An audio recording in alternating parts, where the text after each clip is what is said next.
What if I told you that right now, God is doing something new in your life? Are you ready to let go of what's behind you and step into the future He has prepared? Isaiah 43:18-19 has the answer to moving forward with purpose, clarity, and freedom. Let's dive into how this verse can be the key to unlocking the life you were meant to live. The Bible is filled with promises of renewal, but Isaiah chapter 43, verses 18 and 19 stands out with a particularly powerful message about release and rebirth. Forget the former things. Do not dwell on the past. See, I am doing a new thing. Now it springs up. Do you not perceive it?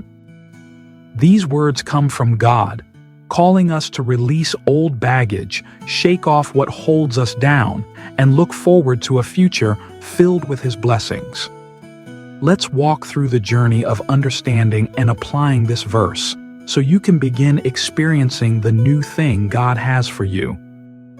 All of us, at some point, struggle with letting go of the past. Maybe it's a mistake we made, an opportunity we lost, or a relationship that didn't work out. And if we're honest, the weight of these regrets can make it hard to believe in something new. It's like trying to run while carrying a heavy backpack. You move forward, but each step is a struggle. Holding on to past hurts or disappointments can stop us from fully receiving what God has planned for us. And this verse, in Isaiah 43, speaks directly to these struggles and calls us to step away from our past and into the fresh start God is offering. To understand the power of this verse, we need to look at the context. In Isaiah, God is speaking to the people of Israel who are weary and disillusioned, facing captivity in Babylon. They're reminded of how God brought them through the Red Sea, delivering them from Egypt, and how He's been their Redeemer time and time again. Yet, instead of telling them to keep looking back at past victories, God says, "Forget the former things. Do not dwell on the past." God was preparing to do something unprecedented. He wanted them to trust that He was leading them into a future of freedom and prosperity. This message, my dear friend, wasn't just for the Israelites. It's for you and me, right now. God is saying, don't get stuck reminiscing about how things used to be. I am still moving, still creating, and still capable of doing wonders in your life today. When we cling too tightly to yesterday, we risk missing what God is doing today and what He has planned for tomorrow. And this beautiful passage invites us to shift our gaze from past regrets or even past successes and to focus on the new thing God is bringing forth right in front of us. The Bible is filled with stories of people who had to let go of the past to embrace God's future. Take Moses, for instance. When God called him to lead Israel out of Egypt, Moses had a choice: cling to his past identity as a shepherd in Midian, or step into his calling as a deliverer. Despite his doubts and past mistakes, Moses answered God's call, leading his people to freedom and changing history. In the New Testament, the Apostle Paul also speaks about leaving the past behind. In Philippians chapter 3, verses 13 to 14, he writes, "Forgetting what is behind and straining toward what is ahead, I press on toward the goal to win the prize for which God has called me heavenward in Christ Jesus." Paul's words remind us that we can't move forward if we keep looking back. His transformation from a persecutor of Christians to one of the faith's most passionate ambassadors is a powerful testament to God's ability to create something new from what seems irredeemable. Now take a moment to examine your own life. Are there areas where you're still holding on to the past? Maybe it's an old resentment, a grudge you've kept alive, or a disappointment you revisit often. Right now, God is offering you the chance to let these things go. It doesn't mean forgetting what happened, but it means allowing God to transform it, to heal it, and to turn it into something that no longer holds power over you.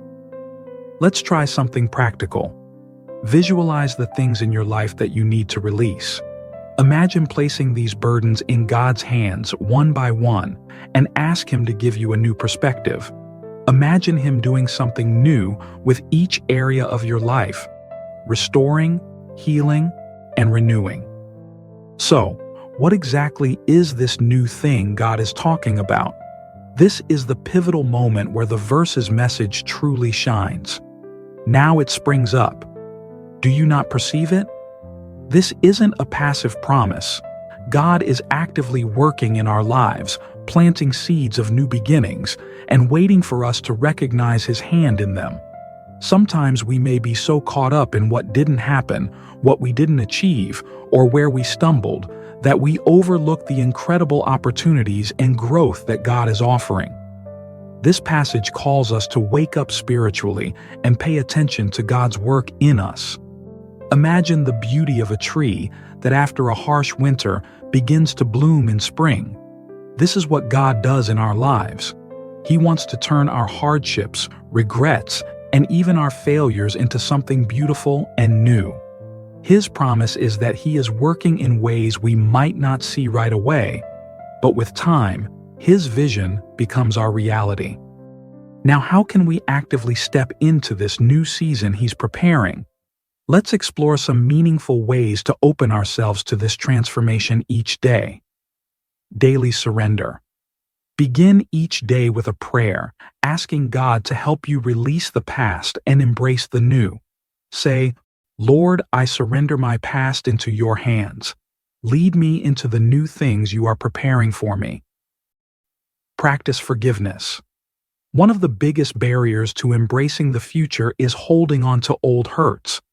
Forgiving someone, or even forgiving yourself, can free you to experience God's new plans. Stay open to change. God's new work often looks different than we expect. Be open to the ways He might be moving in your life, even if it's unexpected or feels uncomfortable. Seek God's vision. Spend time reading His Word, asking Him to reveal His plans for your life. Jeremiah 29:11 reminds us that God's plans for us are plans to prosper you and not to harm you, plans to give you hope and a future. As we close, we must remember, letting go of the past doesn't mean denying its lessons, but it means we're no longer bound by it. Instead, we are free to embrace the present and future with an open heart and spirit. Every moment, God is ready to do something new if we're willing to step forward in faith. Imagine waking up each day with a sense of purpose, anticipation, and peace, knowing that God's plans for you are good and His timing is perfect. So today, let's choose to let go of yesterday's worries, regrets, and missed opportunities.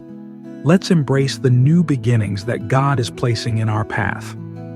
Isaiah 43 isn't just a call to leave the past behind. It's an invitation to trust in God's promise of a future filled with hope, growth, and renewal.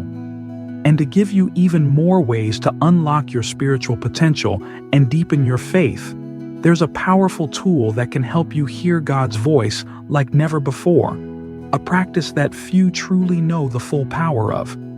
If you're ready to take the next step in your spiritual journey, click on the video on your screen now to learn how to unlock the spiritual power of fasting. This journey can help you draw closer to God, become more attuned to His guidance, and experience the fullness of His love. Thank you for watching. Please like and share this video, and don't forget to subscribe for more inspiring messages. May God bless you abundantly.